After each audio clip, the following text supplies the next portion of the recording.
Number one, screen refresh rate.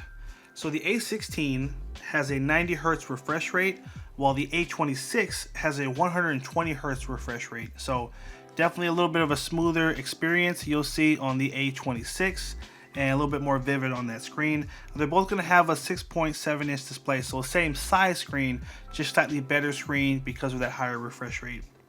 Number two is going to be the RAM. So the A16 has 4 gigs of RAM in the base model, and the A26 has 6 gigs of RAM, so definitely a little bit of a snappier performance and a little bit better for those of you that are power users and tend to use multiple apps at one time. Number three is going to come in the storage. So they're both going to have 128 gigs of internal storage. However, with the micro SD card, you'll be able to upgrade to a 1 terabyte micro SD on the A16. And on the A26, you'll be able to go up to a 2 terabyte card. So double the storage capability.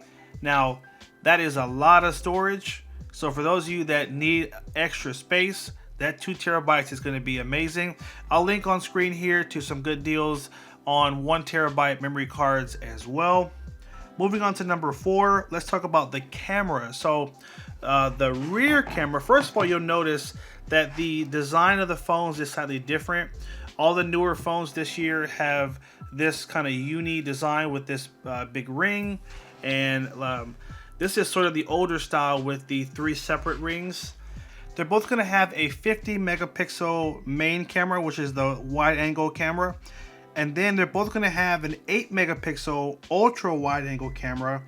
But when it comes to the macro camera, the A26 has a 5 megapixel macro camera, whereas the A16 only has a 2 megapixel. So a little bit of a sharper and clearer picture you're going to get when you're trying to zoom in and get those close-up shots on the A26.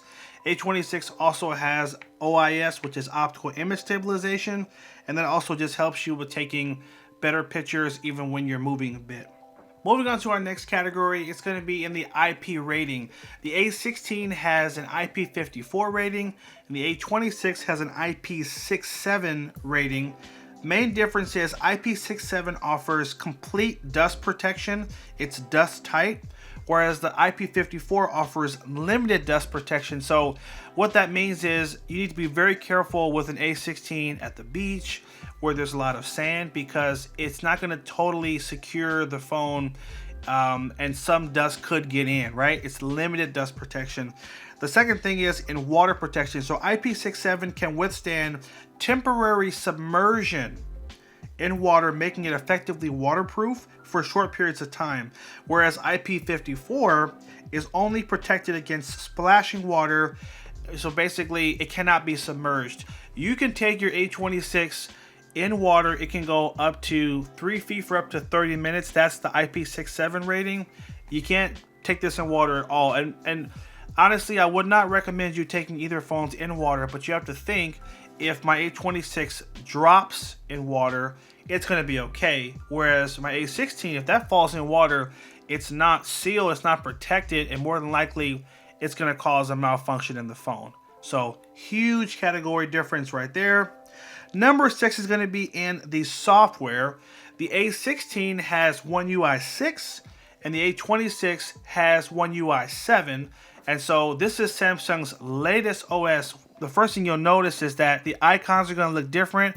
If you notice, the search bar in One UI 6 is at the top, and on One UI 7 it's at the bottom, which makes more sense in terms of how you hold the phone. Like, you can easily tap to be able to search.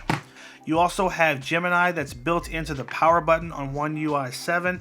When I hold the power button, it will launch the Gemini Assistant, and I can begin to ask it to do different things, which Gemini Assistant is much more advanced than Google Assistant. So A16 does have Google Assistant, but Gemini does a lot more than basic commands. It's a much smarter system. It's an AI system. So that's going to be built into the power button. And there's a bunch of other nuanced little differences you're going to get with One UI 7. So that new software is definitely a big deal. And at some point, the A16 will get that software update, but we don't know when. So you're kind of getting the latest software on the 26, and you're getting, at some point, it will come to the A16 on that side. Last category is going to be in the video output. If I open the cameras on both phones and I go to Okay, let's go to video. And then come up to the upper right corner. You can see the options here. So the A16 will record up to 1080p, up to 30 frames. But on the A26, it'll record up to 4K UHD, 30 frames. So basically, you're getting that 4K video output here, 1080p video here. So if you're someone who takes a lot of video and you really care a lot about the quality of that video, you're trying to record it in 4K, then that's another really big pro of the A26. So those are the main differences. We have 7 total. Now here are a couple of things that they have in common. So they're both going to have a 6.7 inch display. They're both going to have a 5,000 milliamp battery, and they're both going to support NFC. So there definitely are some overlap in terms of the features. They're both going to have that 50 megapixel wide camera on the back. They both have a 13 megapixel front camera as well. So they share some similarities, but there are some big glaring differences with the 26. I love that you can increase that micro SD up to 2 terabytes. I love the better video output as well, and I love the new One UI 7 software. So anyway, guys, leave me your thoughts in the comment section down below. I'm going to link on screen to both phones, so you can check them out on Samsung.com.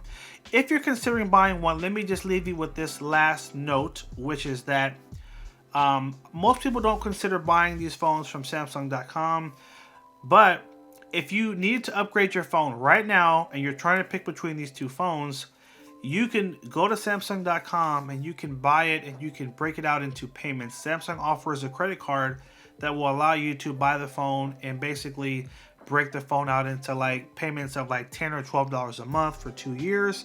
And I want to say it's no interest as well. So just know that you have that as an option, because some carriers, they don't want to give you a free phone after you've already been with them. So you tend to have to pay full price with them.